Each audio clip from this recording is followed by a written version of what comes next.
অনেকে জানতে চেয়েছেন আমি হায়দ্রাবাদ গিয়েছি আর হায়দ্রাবাদের বিরিয়ানি ট্রাই করেছি কিনা, সেই জিনিসটা তো এখানে দেখছেন। সেই আমরা হায়দ্রাবাদের বিরিয়ানি টেস্ট করেছিলাম নবাব হোটেল, সেখান থেকেই কিন্তু আমরা হায়দ্রাবাদের বিরিয়ানিটা নিয়ে এসেছিলাম।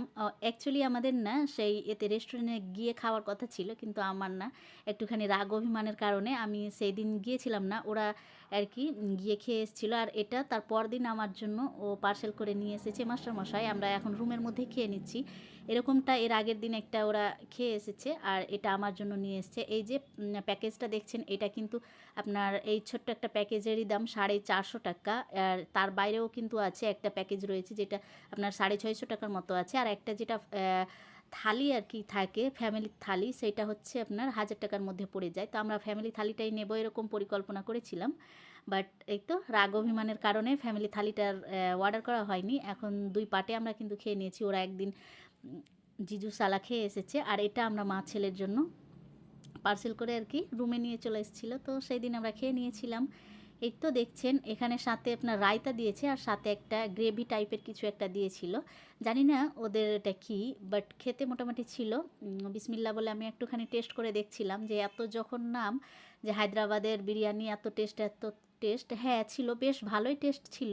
কিন্তু কি বলুন তো, যে আমরা এলাকার বিরিয়ানি খেয়ে না, আবার ওইখানকার বিরিয়ানিটা একটু মনে হচ্ছে মশলাগুলো কেমন নাকে লাগছিল।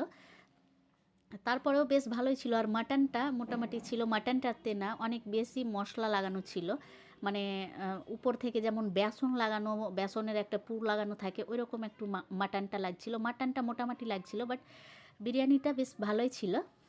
তারপর এখানে আবারও আমাদের জন্য নিয়ে এসেছিল ইডলি ধোসা, যেটা এটা হচ্ছে আপনার ধোসাটা এখানে ওনারা এভাবে আপনি ওখানে যদি খান তো পুরো আপনাকে একটা থালাতে দিয়ে দেবে লম্বা করে, যে রোল করে। আর আপনি যদি প্যাকেজ করেন বা প্যাকেট করে রুমে নিয়ে আসতে চান পার্সেল টাইপের, তো ওনারা এভাবে কিন্তু পিস করে বা পাট করে দিয়ে দেন।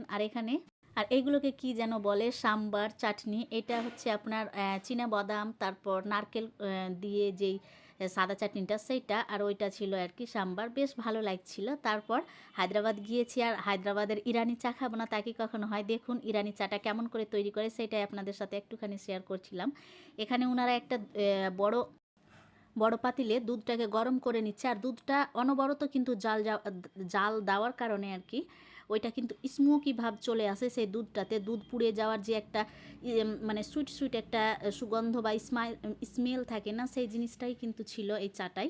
আর তারপর থেকে তো আরও একটা ওনারা পাতিল বা আর একটা কেটলির মতো বড় দেখে রেখে দিয়েছেন, ওখানে কিন্তু চা পাতা আর যা যা দেওয়ার উপকরণ সেইগুলো দিয়ে এই যে ইরানি চা, এত বেশি টেস্টি মাশাল্লাহ। আমার লাইফে ফার্স্ট চা যেটা আমি খেয়েছি, আর উপর থেকে কিন্তু আপনাকে সর দিয়ে দিচ্ছে, তো যেটা খেতে অত্যাধিক সুন্দর। আমার মানে হায়দ্রাবাদে থেকে আমি মোটামুটি 15খানার মতো চা খেয়েই নিয়েছি, তারপরেও অনেক বেশি ইচ্ছে করছিল যে পারলে সম্ভব হলে কিছুটা চা আমি বাড়িতে বেঁধে নিয়ে আসি, সেটা তো আর সম্ভব না। তারপরেও বাড়ি ফেরার পথেও কিন্তু সেই চা খেয়ে কিন্তু আমরা বাড়ি ফিরেছিলাম।